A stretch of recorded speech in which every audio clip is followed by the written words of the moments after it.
He was a double-figure scorer on average in just one of those seasons. He never averaged 10 shots per game. He never averaged 30 minutes. All he ever did was play the most important role in Villanova's third NCAA championship, win the Final Four Most Outstanding Player award and position himself to become a first-round pick in the 2018 NBA draft.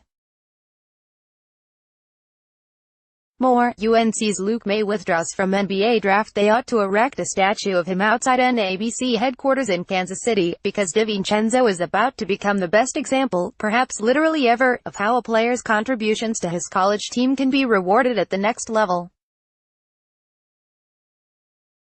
Tuesday, he announced on his Instagram page that he will remain in the draft and end his college career, now that he's in the draft for good. Sporting News draft analyst Chris Stone projects him as a first-round pick. Had he returned, he would have been a preseason first-team All-American, would have had all the glory anyone could have wanted. It would have been a challenge for him to top what he accomplished in the 2017 NCAAs, however, and he no doubt heard from NBA personnel since entering the draft that they believe he is ready to play in their league. On the night DiVincenzo scored 31 points in the championship game victory over Michigan, All-American point guard Jalen Brunson said it was nothing surprising to see his front shoot 5 of 7 from three-point range and 10 of 15 from the field and to turn back every Wolverines rally with another of his big baskets. "We've seen Donte do this multiple times this year," Brunson said. "It shows how much depth we have as a team and just don't care who gets the credit." With DiVincenzo joining Brunson and wing Mikal Bridges in the draft, with only center, forward, Omari Spellman still yet to make a public decision, it is possible the Wildcats could have 4 players chosen in the first round. This would be similar to when Florida won consecutive NCAA titles in 2006 and 2007 and then had 3 players chosen among the top 10. It's an affirmation of what coaches try to tell players all the time: what matters is what you do for your team.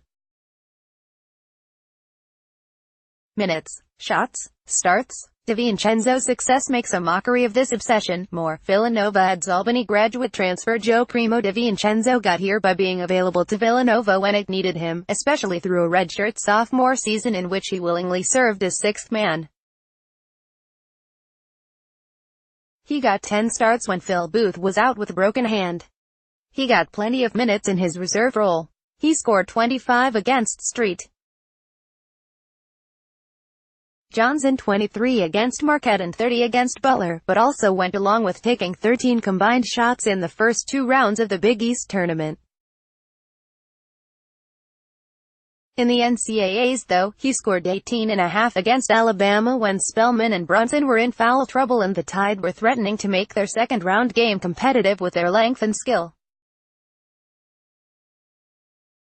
In the final, with Michigan staying tight despite substandard performances from some of its essential regulars, DiVincenzo blew open the game with another 18-point first half.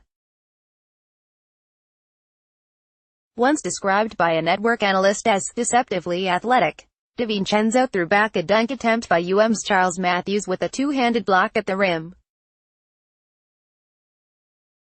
Legendary wit Jerry Wainwright, a Division I coach at Wilmington, Richmond and DePaul, once joked the best jobs in coaching were at a prison because there were no alumni to worry about and at an orphanage because one never fielded phone calls from parents.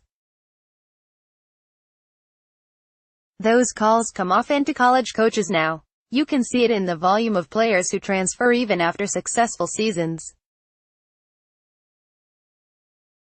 The hunger for more shots, more minutes, the play, my game, is unyielding with so many players, or, more accurately, so many of those around players. Donte DiVincenzo played 85 college games and started 12. He already is an NCAA champion. He'll be a millionaire soon.